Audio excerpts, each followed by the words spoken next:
Hey Waffle Gang, I do hope you are well. My name is Mark and today we're checking out some more Reddit stories, and if you do love a Reddit story, why not consider hitting a like, subscribe, maybe that notification bell too, and let's crack on with today's first story. Now today's first story comes from one Dragonfly5474 from the Relationship Advice subreddit, and it says, my 43 female husband's 46 male, affair partner 19 female, is pregnant. Doesn't know the baby's father, and I don't know where to begin with fixing this. Throwaway account. All names are fake to protect mine and my children's identities. A few days ago, my husband of 19 years came to tell me he wanted us to sit down and talk as he needed to come clean that he has been having an affair for the past 6 months. He arranged with his mother to have the kids for the night and she would get them to school in the morning so we could talk in private. He had arranged with her in the day whilst I was at work. When I arrived home around 6:45 p.m, he was sat in the living room alone, waiting and looking very nervous and quite frankly ill. I was immediately concerned for him and asked him where the children were. He couldn't meet my gaze, reached out for my hands, sat down again and quietly announced he was so sorry and he never meant for this to happen, but he had cheated on me. I had no idea how to react. I was still concerned why no one else was home, as they all should have been home hours ago, normally getting back around 4 p.m, and no one had messaged me to ask or say they were out with friends. He started to ramble on, I think trying to explain himself as if there was any explanation for cheating. I wasn't paying attention, demanding he tell me where our children were. Eventually he told me that his mother was looking after them for the night. He asked me to calm down and let him explain himself. I admit I snapped when he said this. How can he expect me to calm down when he's just admitted to breaking our vows? What is there to explain if he wanted a divorce? He should have just asked for one months ago. He started to get upset, begging me to please calm down and let him talk. He didn't choose this, but there's more to the story. I was so full of emotions. I walked outside and sat in my car. He followed me to the door crying and begging me to listen and please don't go. I sat in my car for I don't know how long, sobbing, thinking of our marriage, our children. What will happen now? Does this mean divorce or couples counseling?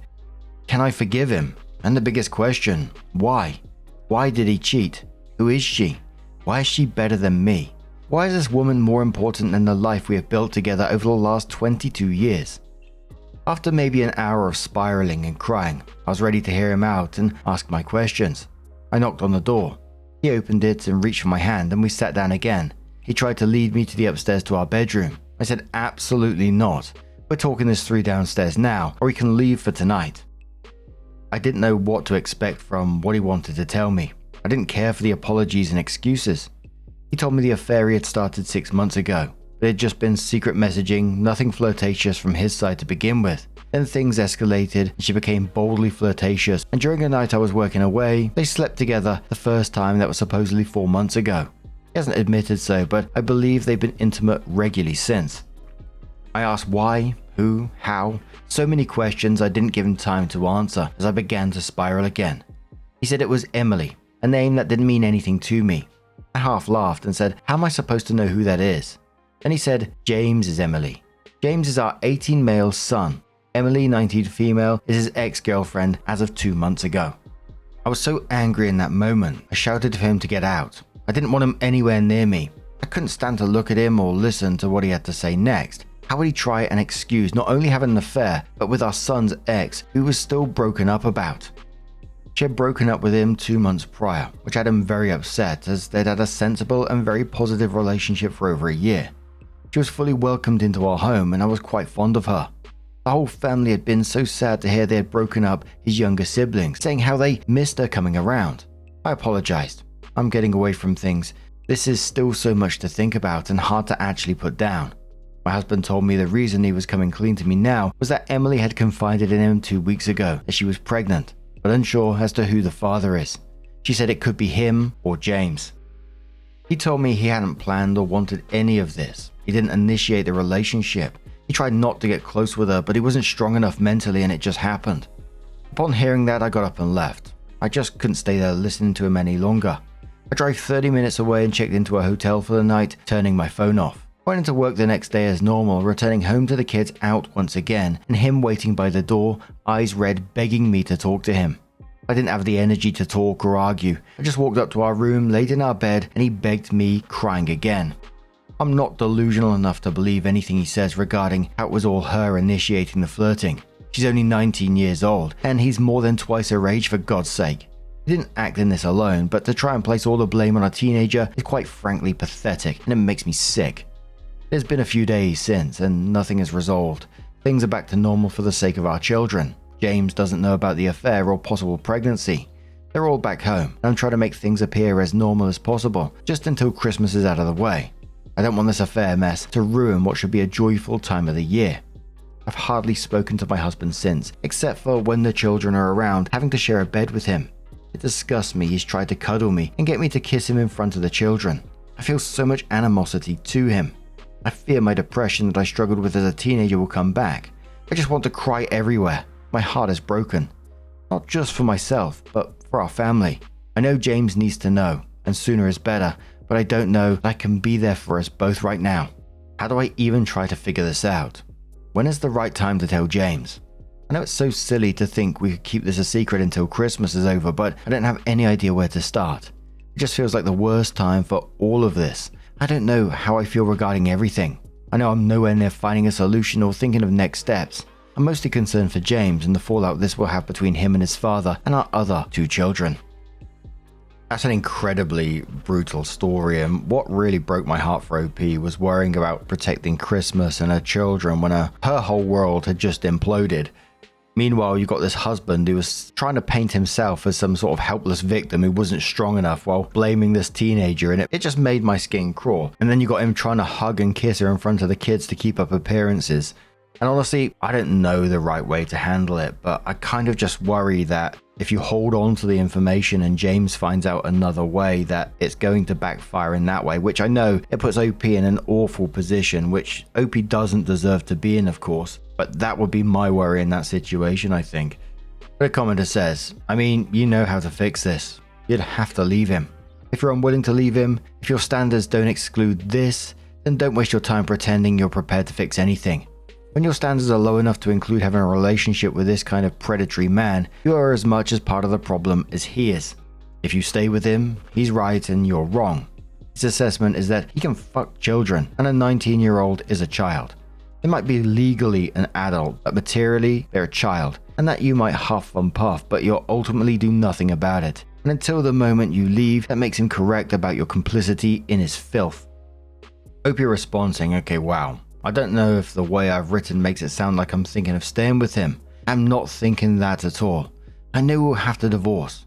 I'm just lost as to how to go about things in the right order. I'm not condoning his actions in any way. I'm quite honestly repulsed by him. A commenter says, honestly, I think ripping the bandage off now makes more sense. If this comes out by other means, your son may feel betrayed 3 times over. Especially if he thinks you're covering for your husband, or if he believes you would have stayed if he hadn't found out. But at least have him leave the house, even if you don't disclose all the details yet. Hope you respond saying, thank you, that's a good idea. Having to be in the same room as him these past couple of days has been so hard on me. I may tell him to go stay elsewhere at night, and we can share some details with my eldest. I'd hate for him to feel I've betrayed him. I won't let my husband's actions cause my son and I more pain. A commenter, who was downvoted, says, sending my sympathies to you, James and the 2 other children. Also sending you an Oscar award for your acting skills. You're doing your best in this unreal situation. If you can do it, wait until after Christmas to tell James. Is she going to give birth to this baby? Hope says thank you. I have no idea if she's planning on having the baby or not. I think she's wanting to know who the father is and then expect help support from them.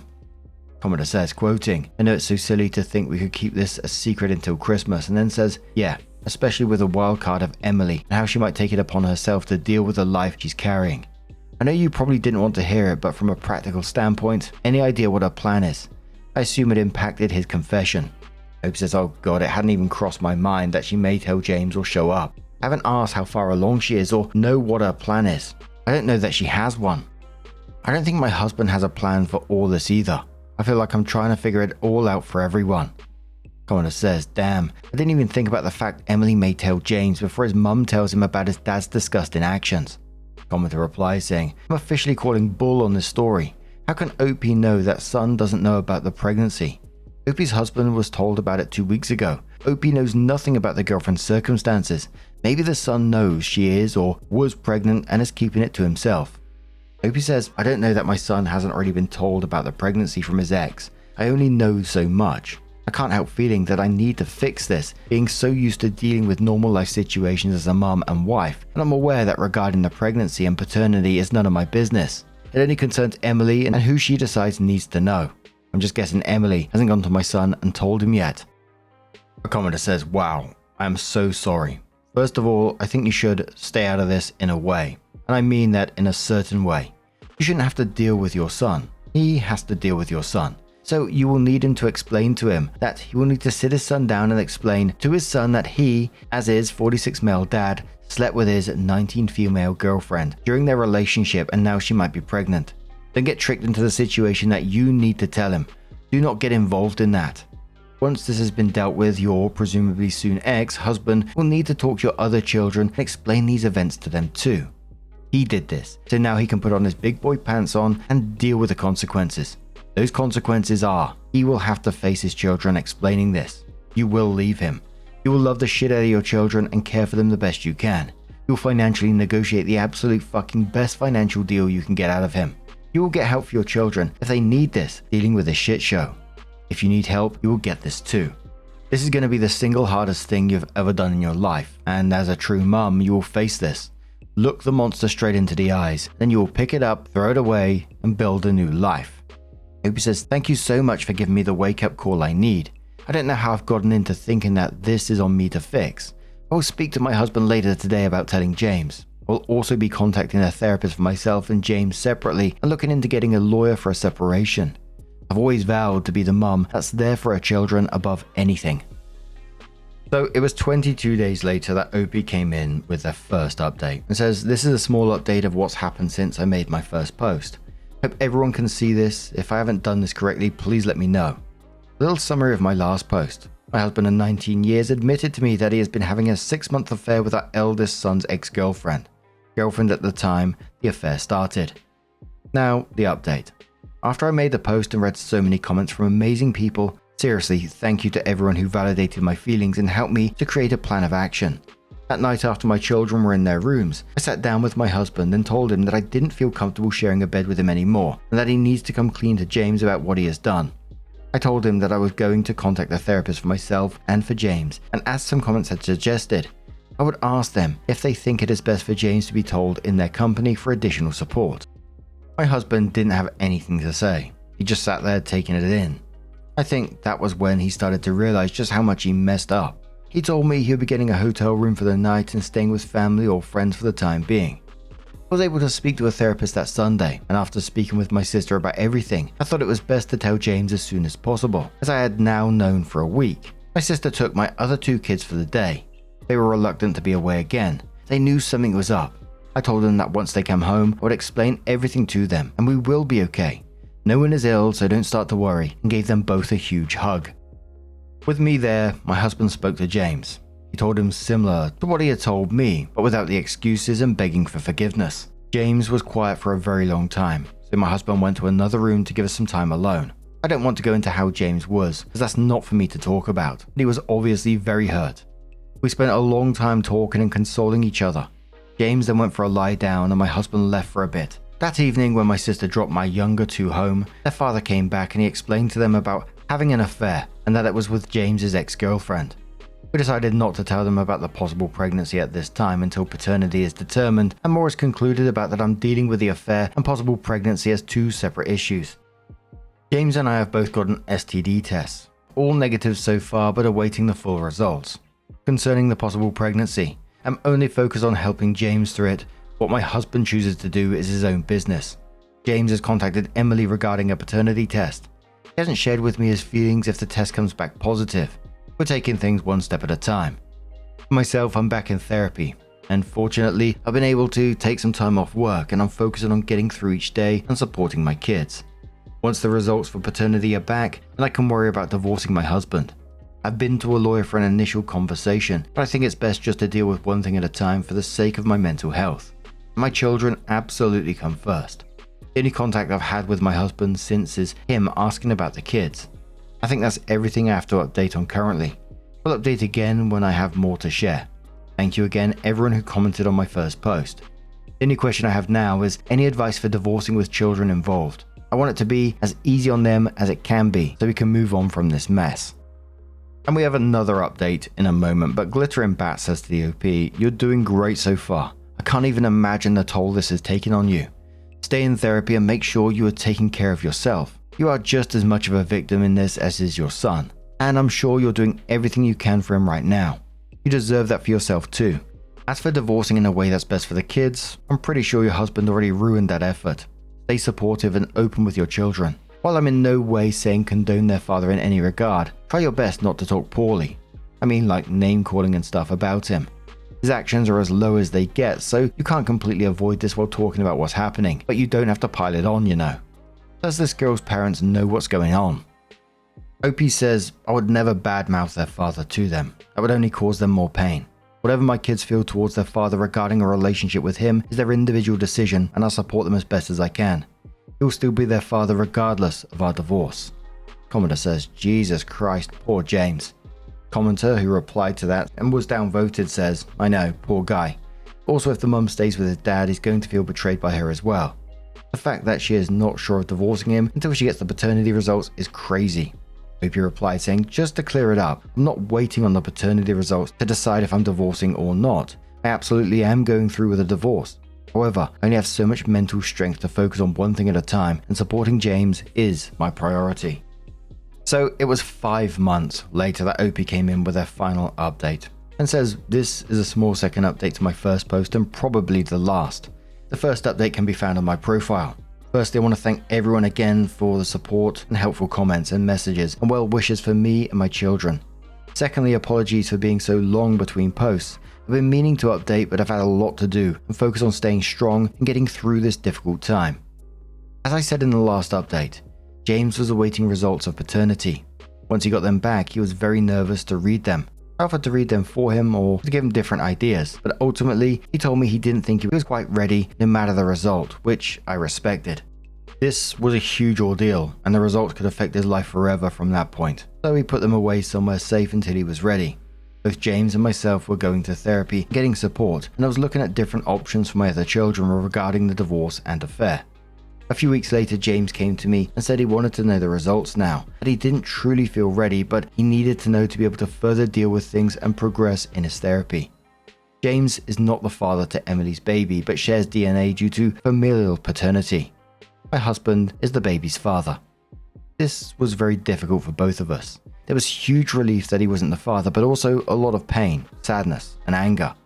I've been so proud of how James and my other 2 children have dealt with all of this over the past months. Things are still very raw and challenging, but I'm so proud they know none of this was due to them or anything they did, and that we will get through this time together as a family of 4. Right now, I am awaiting divorce proceedings. I don't know what will happen. I'm mostly concerned for the house and where me and children will live, but I know for the moment they are all safe and looked after and loved with me. My youngest is receiving support from his school and is involved with some after-school clubs to ensure he doesn't alienate himself and keep his thoughts and emotions inside. I've seen good improvements in him. I'm super grateful of his school and their understanding. My middle child has been harder to help given their age, and they aren't showing their feelings to me, and therapy isn't their thing. I've been looking at different options for unconventional therapy ways they can work through their feelings without having to sit and talk to a stranger. I had a few sit-down appointments at the beginning, but I can tell it's not their thing. Any recommendations, links for things in the UK would be so helpful. As far as things go with me and my husband, he's been living between his mother's home and friends' places. I have very limited contact with him, only ever regarding our younger 2. There have been a couple of times where he has messaged me trying to apologize, begging me to forgive him, explaining he didn't mean for this to happen and wasn't his fault, which I don't reply to or waste my time reading. For those people that suggested I speak to Emily's parents and tell them about her pregnancy, I did not go over there and speak with them. As young as Emily and James are, they are both adults, and Emily's pregnancy is hers to share with whom she wishes. It's not my place to tell her parents. They do know. She did tell them. They sent me a long message expressing their sadness and regret for what happened, as well as James, which I thank them for. Not that any of it is their doing either. It is just unfortunate for us all. Emily is still living at home and is expecting this summer. My husband has plans to get a place for the 3 of them after the baby is born. I wish Emily and the baby all the best, but once the divorce is finalized, I don't want any contact or updates regarding them and my ex-husband's lives. Me and my kids will get through this together, stronger, and create a better future. James has hopes to take a gap year next year and go traveling with friends, and I think I might treat his siblings and myself to a trip somewhere too. What gets me at the end of this is just how level-headed, calm OP is throughout this whole situation. I'm sure they was dealing with a lot in the background, and typing it out and text format is always different, right? But I love the way that OP just wants to look after their kids, just always at the front of their mind, and I hope that they don't neglect their own mental health and everything whilst doing so. I absolutely hope that they're not doing that. But the love for their kids really, really shines through, and I thought that was lovely in some way. But the ex-husband messaging OP still like not taking any accountability for what he's done is absolutely wild in itself. But what do you guys make of this situation? Let us know your thoughts down in the comments below. Let's move on to another story. Now, our next story comes from a throwaway account from the Today I Messed Up subreddit and says, "Today I messed up by finding a hidden message years later. 5 years ago, there was this cute girl in my tennis club. She was very shy and would barely talk. Her best friend kept telling me that she likes me, but I never believed her. And since the girl would always avoid talking to me, I didn't even bother to make a move. We're at summer camp, making origamis. She then nervously came up to me and handed me an origami and said, 'Here, I made this one for you.' Didn't think much of it. Now, 5 years later, I still have this origami on my night desk. I'm going to move out in a few days. I was packing my stuff. I saw the origami on the night shelf and picked it up. I noticed a little writing on the inside of the origami. I didn't want to spoil the origami, but I eventually did. It was actually a little note. It said, 'I really like your freckles and you're very kind,' and below was her number. Now, I do feel very, very dumb. Not really because I missed the chance, but because she must have thought all this time that I ignored her, etc. We still follow each other on Instagram, but I don't know if I should hit her up. I just want to punch my face into the wall. I missed such a great opportunity. Should have listened to her friend. By the way, I'm 22 right now. I'm not quite sure how old she is, but I think 20, 21. The OP came in with her first update and said it's currently 11 o'clock. I sent her a message on Instagram. She replied. We chatted for a bit, and then it was sort of awkward. I explained to her how I just found the message and that I thought it was a nice gesture. Surprisingly, she was quite excited and happy. Didn't expect that. She immediately asked me if I wanted to go get coffee today at around 5 o'clock. I'm not sure if I'll be able to go today, since I'm at the hospital and they're taking so long. But if I do, I'll definitely keep you guys updated on how it went. Plus, never realized how much of an impact a compliment could have. Personally, I never liked my freckles since they basically cover my whole face, and I never met someone who liked them either. Knowing that someone thinks they look good honestly made my day. Just wanted to share." Another update 2 days later says, "We met an hour earlier than expected. Luckily, I got out of the hospital in time. The weather was nice, so we decided to meet at the park and bought iced coffee. While I was texting with her a few hours prior, she sounded really confident, etc. But when I met her, she was still super shy. She was very nice, but yeah, didn't talk much. A few hours in, she did start to open up a bit and get talkative. We went to an Asian restaurant, all you can eat, and damn, I must say, she really took all you can eat to another level. She understood the assignment and was out there trying every dish. I think the waitresses were on edge of kicking us out. Lol. Afterwards, she didn't seem shy anymore. We went over to my place and I honestly need to shit so bad. But I can't. Anyway, we're currently watching a movie and her head is on my shoulder. That's a good sign, I guess. I need to put my phone away now. By the way, her best friend texted me saying, 'I told ya, didn't I?' So there was loads of people asking for OP to update and how are things going, etc. And OP replied one more time and just said, 'Oh hi, what's up? We're now officially dating.' I asked her 3 days ago." I love the fact that after 5 years, the friend is still going, "Told you so." Cheeky so-and-so. But that was a pretty cute story to end on. What do you guys make of this situation? Let us know your thoughts down in the comments below. Now, just a huge thank you for being here today, getting involved in the stories, your love, your support, your time. It always means the absolute world to me. So thank you so much for being here. I really do appreciate the time that you take out of your day to be here. It means the world. And I will see you in the next one. Take care and much love.